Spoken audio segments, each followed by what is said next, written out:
Bonjour à tous, j'espère que vous allez bien.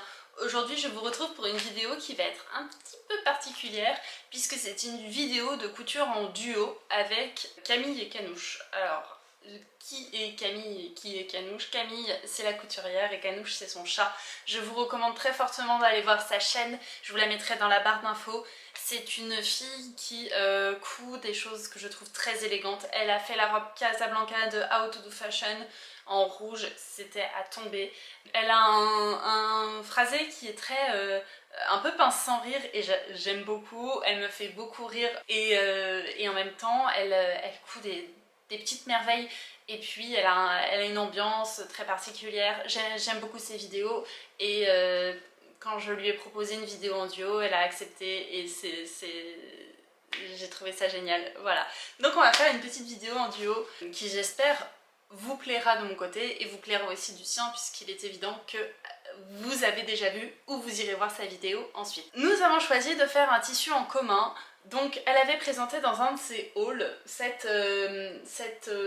j'ai pas envie de dire popeline ni flanelle parce que c'est pile entre les deux, mais ce Vichy qui est à carreaux crème et noir, voilà, avec des carreaux qui sont de 1 cm. Et on s'est dit qu'on allait faire un projet en commun, donc il fallait que ce soit un tout corps, c'est-à-dire qu'il n'y en ait pas une qui fasse un débardeur et l'autre qui fasse une combinaison par exemple. Et on s'est dit qu'on allait se lancer là-dedans. C'est donc un tissu qui vient de chez La Droguerie. C'est un coton qui est assez épais et il est un peu dufteux comme de la flanelle, très agréable à toucher et sans doute très agréable à porter et à coudre. Il coûte 21 € du mètre, j'en ai acheté 3 mètres il me semble et je ne l'ai pas encore lavé, mais pendant qu'il lave je vais faire une toile parce que le patron que j'ai choisi c'est le Butterick B6706 qui se présente comme ceci. Voilà, c'est une robe avec un col tailleur et moi je vais faire la finition avec la jupe qui est un petit peu, je pense que c'est une jupe demi-cercle. On verra mieux sur les dessins techniques. Voilà, moi j'ai choisi cette option là. Et comme j'ai choisi un tissu avec des carreaux, je ne veux pas lésiner sur les raccords, donc je vais faire une toile pour commencer pour voir s'il y a des modifications à faire qui me permettront d'ajuster ensuite mes carreaux sur mon tissu principal. Je n'ai jamais cousu tout ce qui est Butterick, McCall's, Vogue, etc. J'avais tenté une fois un Simplicity, mais j'étais pas allée bien loin, ce qui fait que sur le tableau des tailles, je suis pas trop sûre de moi. Selon le tableau des tailles, je fais une taille 12. Donc je pense que c'est l'équivalent d'un 40, mais je suis pas trop sûre. En fait je crois que ça taille un peu grand, mais bon, dans tous les cas je vais faire une toile. C'est un patron qui a des découpes princesse sur le haut et j'ai vu qu'il proposait une finition pour bonnet A, B ou C. Vous doutez bien que moi on n'ira pas très haut sur la taille de bonnet, mais c'était intéressant à noter. Je n'ai pas encore décalqué, je vais décalquer de ce pas. Et puis on va passer à la toile pendant que mon tissu fait son tour en machine et sèche sur mon étendoir.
j'ai fait ma toile et je trouve... Alors finalement je l'ai faite en taille 10 et non pas en taille 12. Et je trouve que c'est pas mal du tout. Alors au niveau de la poitrine, il faudrait que je crante pour que ça tombe bien. Mais franchement, au niveau du bonnet, bon, il y en a un tout petit peu trop. Mais comme je vais doubler, ça passera. Et on est pas mal du tout, hein. Les épaules, c'est nickel. Le dos, c'est nickel. J'ai mis des épingles au centre pour marquer la ligne de centre sur le patron. À la taille, j'ai peut-être allongé de 1 cm pour que ça tombe bien. Les marges de couture sont de 1 cm et demi. C'est assez perturbant de coudre à une telle distance, mais on s'y fait bien. Et puis il y a les pinces dans le dos qui sont bien placées.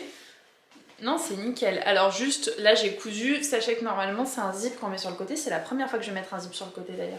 Ah non, je suis très contente. Là il y a des becs, mais parce qu'il n'y a pas les manches. Donc quand il y aura les manches, ce sera résorbé. Ah, c'est pas mal. Et ça, du coup, ça va être comme ça en réalité.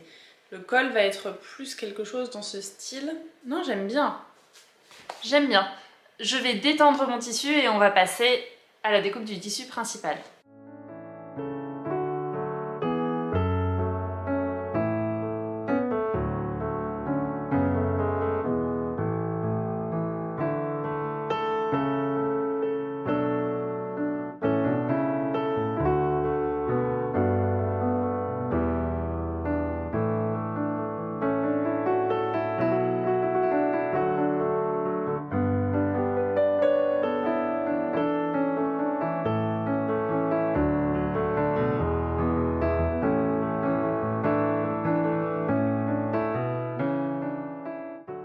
J'ai découpé tout mon tissu. Je le dis à chaque vidéo, ça. J'ai découpé tout mon tissu. J'ai découpé mon tissu.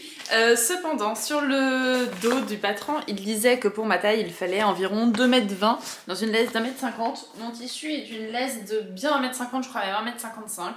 J'avais acheté une certaine taille qui était au-dessus du 2,20 m conseillé. Et j'ai dû acheter, j'ai acheté 1,80 m supplémentaire, ce qui faisait que j'avais quasiment 4,50 m de tissu. Et là, il doit m'en rester 1,20 m, quelque chose comme ça. Donc vraiment, si vous désirez faire cette robe, ne vous fiez pas aux dimensions qui sont données sur le patron. Prenez, moi je vous dis, si vous voulez être tranquille et que vous doublez, etc., prenez à peu près 3 mètres, 3,20 m. Moi en plus j'avais des raccords, donc il faut prendre en compte les raccords, mais prenez vraiment un certain métrage, sachant que j'ai aussi pas mal de chutes inutilisables, puisque la jupe est dans le biais et que les jupes dans le biais ça prend beaucoup de place dans le tissu, mais ça laisse aussi beaucoup de chutes inutilisables, et ce qui donne, en fait, le fait que la jupe soit dans le biais, ça fait que pour la jupe mes carreaux vont être en diagonale comme ça. Alors, je sais pas si... Enfin, c'était pas vraiment l'effet que j'avais imaginé dans ma tête, mais comme le col va être rabattu et donc les carreaux seront en diagonale, ça peut faire un rappel avec les carreaux du haut. Voilà, ça peut avoir quelque chose d'un petit peu sympa. C'est vraiment très très ample, ça va avoir un tombé, je pense, vraiment très joli. Je vais coudre donc ma version. On va commencer par les pinces. Je vais faire la doublure et le principal en même temps. C'était quand même assez long à découper puisque, comme je vous dis, il y a des raccords et j'ai tenu à les faire. Et donc j'ai découpé, je crois, pièce par pièce en tenant compte à chaque fois. Bon, c'est long, mais je suis contente. Toutes mes pièces sont strictement identiques, donc j'espère que mes raccords seront au poil. On va pouvoir vérifier ça maintenant.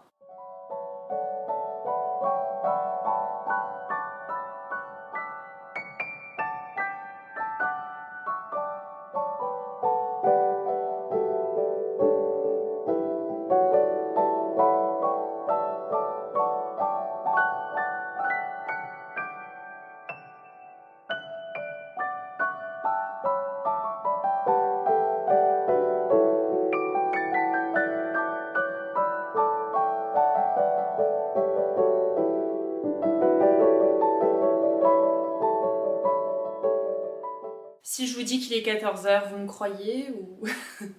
La luminosité, vous allez en parler à toutes les vidéos parce que moi je vis avec le soleil. S'il n'y a pas de soleil, je suis malheureuse. Bon, j'ai monté mes devants, j'ai fait des raccords au niveau des horizontaux, mais pas au niveau des verticaux. Vous voyez, c'est pas trop mal.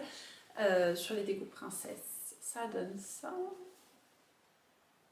il faut que je mette le col est en 2 parties, le dessous de col est dans le biais en 2 parties qu'il faut assembler et un dessus de col.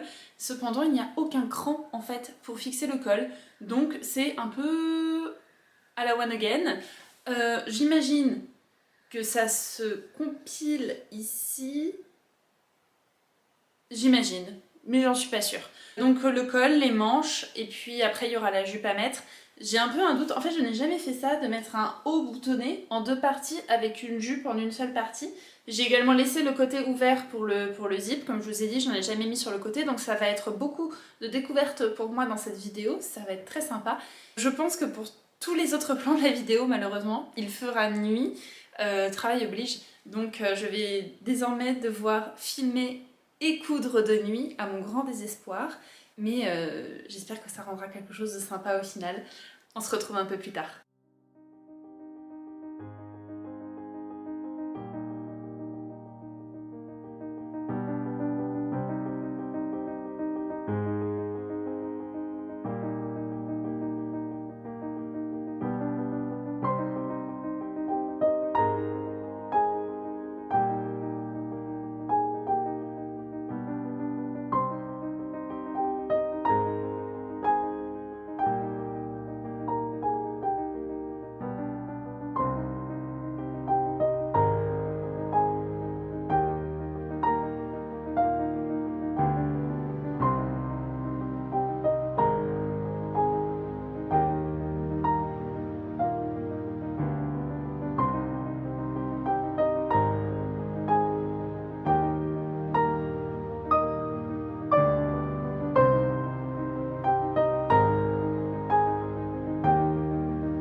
J'ai rien compris pour le col.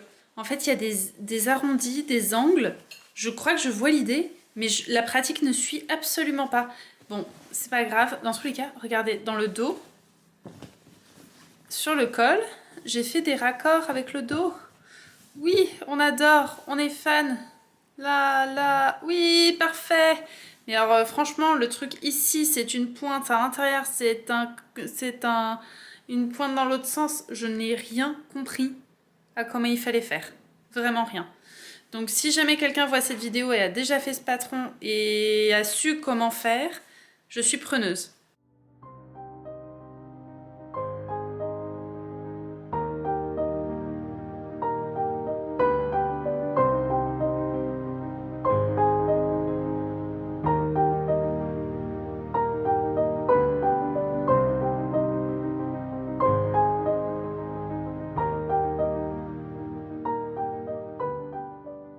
J'ai monté mon col tailleur non sans mal parce que vraiment je ne comprenais rien aux explications et je me suis inspirée sur les conseils de Marine W. Je me suis inspirée du... C'est bon, vous voyez pas trop. De toute façon, il n'y a pas grand chose à voir. Je me suis inspirée du manteau Hunter de Fibre Mood pour poser mon col tailleur. Et écoutez, il est pas trop mal. Surtout que j'ai doublé en plus, donc il fallait que je le pose 2 fois. Ça aurait pu être mieux, mais ça aurait pu aussi être bien pire.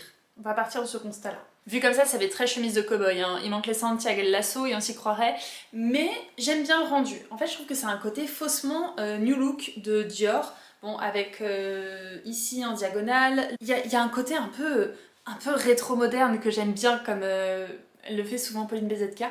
Et dans le dos, j'ai essayé de faire attention au raccord au niveau du col.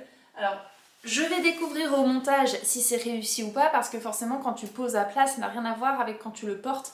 Et ben, porter, peut-être que tout sera décalé, je ne sais pas. Il me reste donc ici les manches à poser, le zip à mettre ici pour pouvoir enfiler la robe et la jupe à mettre. Et puis après, il faudra que je le suspende pendant quelques heures. Et alors attendez, je vous montre sur la jupe. J'ai déjà assemblé la jupe parce que comme je couds de nuit, je fais toutes les petites étapes un peu réparbatives. Mais alors, regardez-moi ça. Mes raccords, ils sont parfaits des 2 côtés. J'ai crié de joie en le voyant, franchement, ça fait partie des choses qui me mettent de bonne humeur.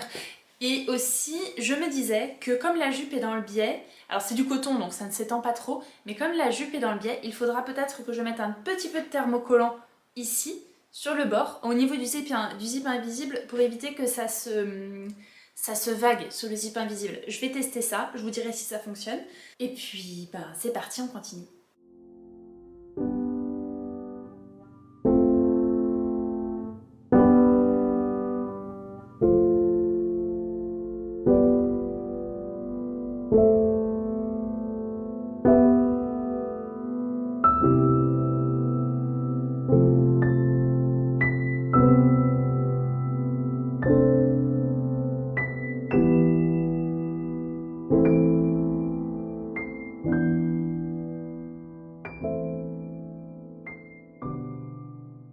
Je suis plutôt contente de ce que ça donne, sauf que en fait j'avais pas du tout anticipé que je pouvais pas faire le raccord de doublure que je fais habituellement. Vous savez, je rabats la doublure à l'intérieur et je pique à la main, ce qui fait qu'à l'intérieur j'ai un énorme rentrée de couture comme ça qui ne me plaît pas du tout. En plus il y a des fils partout, etc. Ce sont pas du tout les finitions que j'aime avoir dans mes vêtements, mais je pense que dans un premier temps je vais laisser comme ça, et que si vraiment à la longue ça m'embête trop d'avoir ce rentrée de couture pas très beau, je ganserai au biais. J'avais hésité à faire une couture anglaise à ce niveau-là, mais j'avais peur qu'il y ait trop d'épaisseur de tissu. Donc je verrai. Je vais mettre mes bouts de thermocollant sur ma jupe, là où il y aura la fermeture éclair pour éviter que ça gondole. Et puis je vais poser les zips et il me restera plus que les manches à faire et ce sera terminé.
J'ai laissé pendre la robe toute la nuit et j'ai ajouté les manches. J'ai d'ailleurs fait les ourlets de manches déjà.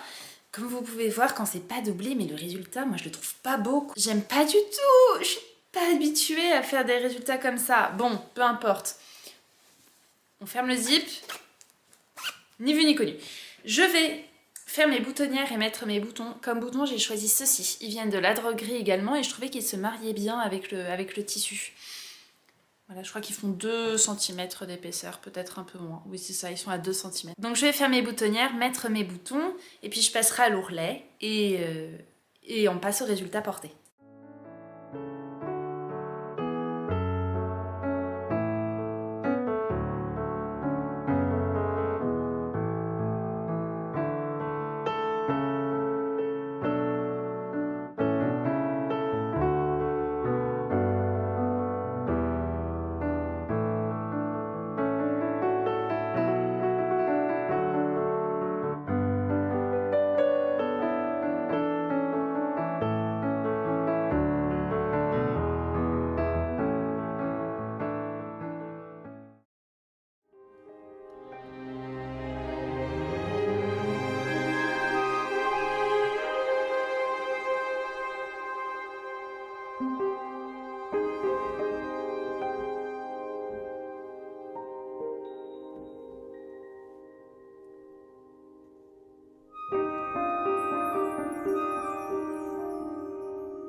J'espère que cette vidéo vous a plu. De mon côté, j'ai adoré coudre cette robe, sauf pour les finitions intérieures, mais je vois à peu près comment je pourrais faire pour améliorer les finitions si je fais une prochaine version. Garder l'idée de parmenture, doubler le dos, faire des trucs au biais, etc. Bon, c'est pas ultra vilain, mais c'est pas ce que j'aime avoir moi sur mes vêtements. Dans tous les cas, j'adore le rendu de cette robe, que ce soit l'association patron de tissu, le patron en lui-même ou le tissu en lui-même. C'est un tissu qui se tient beaucoup. En fait, on dirait presque, comme je vous disais en introduction, de la flanelle. Il est hyper agréable à porter, il est chaud, il est doux. On peut en plus, pour cette robe, mettre un col roulé noir en dessous en hiver. J'ai un petit peu d'aisance au niveau du haut pour mettre un col roulé noir. Vous savez, comme le col roulé que je porte quand je mets ma robe Edmé de Méthode Mathilde. Ce type de col roulé, à mon avis, ça passera très bien. Si vous n'êtes pas déjà allé voir la vidéo de Camille et Canouche, je vous recommande vivement d'aller le faire. Je n'ai pas encore vu ce qu'elle a fait, mais à mon avis, ça va être absolument ravissant. J'ai trop hâte de voir. Je vous dis à bientôt pour une prochaine vidéo. Je pense que ce sera un haul parce que ma machine m'a causé beaucoup de tort sur la fin de la couture de cette robe. En fait, le système de canette saute. Alors je ne sais pas s'il y en a qui ont des Bernina parmi vous qui ont eu ce même problème, mais quand je fais des points zigzag, ou en fait déjà j'avais ce problème quand je changeais ma canette depuis quelques semaines, quelques mois, et je me disais bon, c'est que quand je change la canette, c'est pas grave. Là ça se met à sauter pendant que je couds, donc mes boutonnières, ça a été infernal à coudre. Si vous avez une Bernina et que ça vous est déjà arrivé, je serais curieuse d'avoir un retour d'expérience là-dessus. Hormis ça, elle fonctionne très bien, j'en suis très contente. Donc je vous dis à très bientôt pour une prochaine vidéo qui sera à mon avis un haul, et d'ici là, on se parle sur Instagram. Bye bye.